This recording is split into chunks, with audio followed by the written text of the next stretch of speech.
Hey guys, in this video we're going to look at the 2882 rule that we use for working out how to fill the electron shells, and the rule that we use when we write electron shell configurations, at least up to calcium.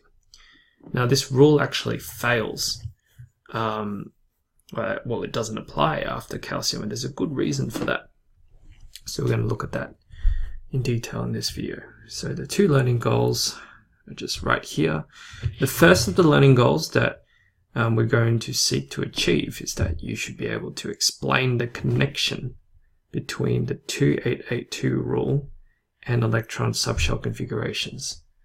Okay, so just to recap, this 2882 rule, what this is telling us is that when we're filling up the shells of atoms with electrons, the first shell here must be filled with 2 electrons first before you can then move on to the next shell, the second shell, which can then hold 8 electrons before you can then move on to the third, which holds 8 as well, and then the fourth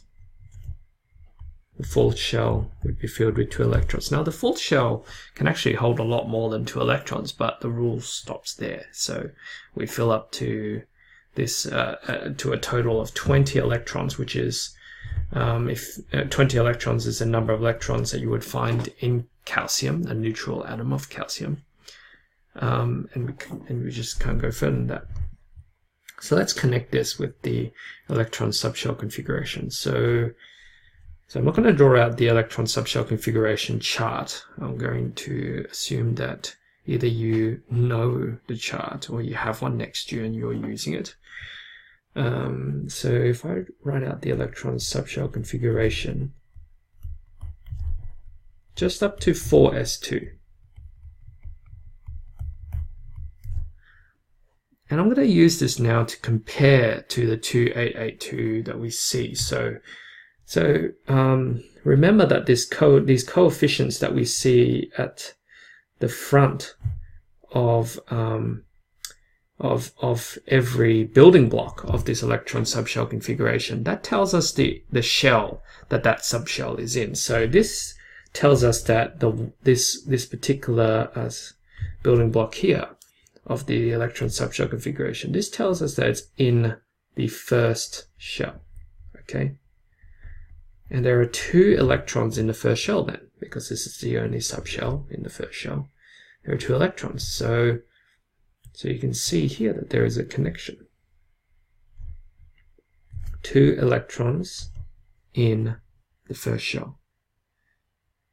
Now just notice that I've written the electron configuration incorrectly.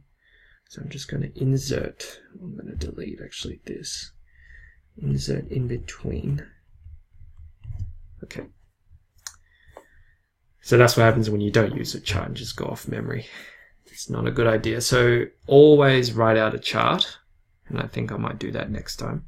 Always write out a chart to follow it, to make sure you're filling those subshells correctly. Now let's look at the next couple subshells. The next couple subshells we find are in which shell? They come from the second shell. And how many electrons are in this second shell as indicated by the superscripted numbers here? So if you add the 2 and the 6 together for the 2s and the 2p subshells, you have 8 electrons. Okay, and that matches this 8 up here. So you can see you fill this first shell first with 2 electrons, and you fill the second shell with 8 electrons. Okay, awesome. Everything's working out fine. And then you move on to the third shell, right? And that's exactly what we do. We move on to the third shell and we fill that with 8 electrons as well. There's a total of 8 electrons here in this third shell. Wonderful. And then we get to 4s2. In 4s2, this tells us that the 4 tells us this is the fourth shell, and there are 2 electrons Now looking at your charts, what comes after 4s2? And this is where we have the explanation for why the 2882 rule stops at 2882 and you don't see 2883. What do you see instead?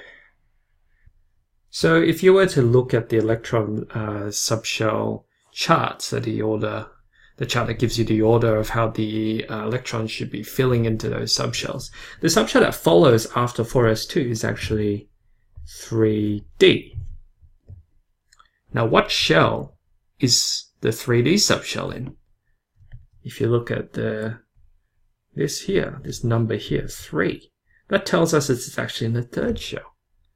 So we're not filling the fourth shell anymore. We're actually going back and we're filling into the third shell, which might seem strange, but the reason being is that if you remember that the chart orders the electron subshell chart, it orders those subshells in terms of lowest energy to highest energy.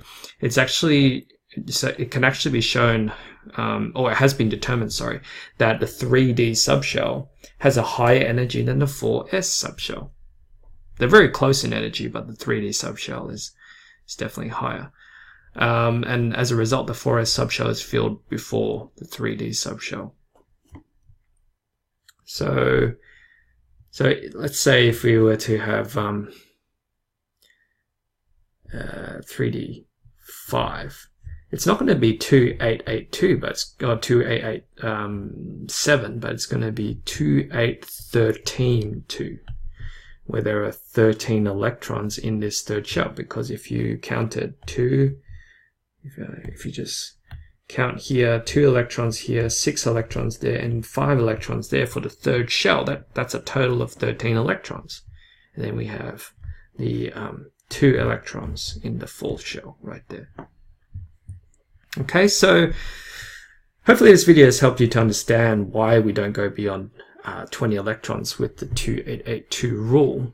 And you have to be able to and in this video I tried to show this, you have to be able to connect that 2882 rule to the electron subshell configuration here.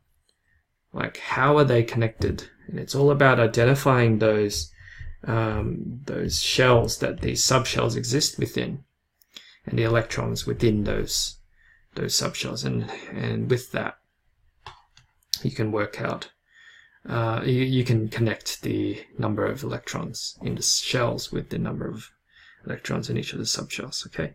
And then from there you can justify why the 2882 rule fails after 4s2, because we have the 3D subshell being the next shell. Okay, guys?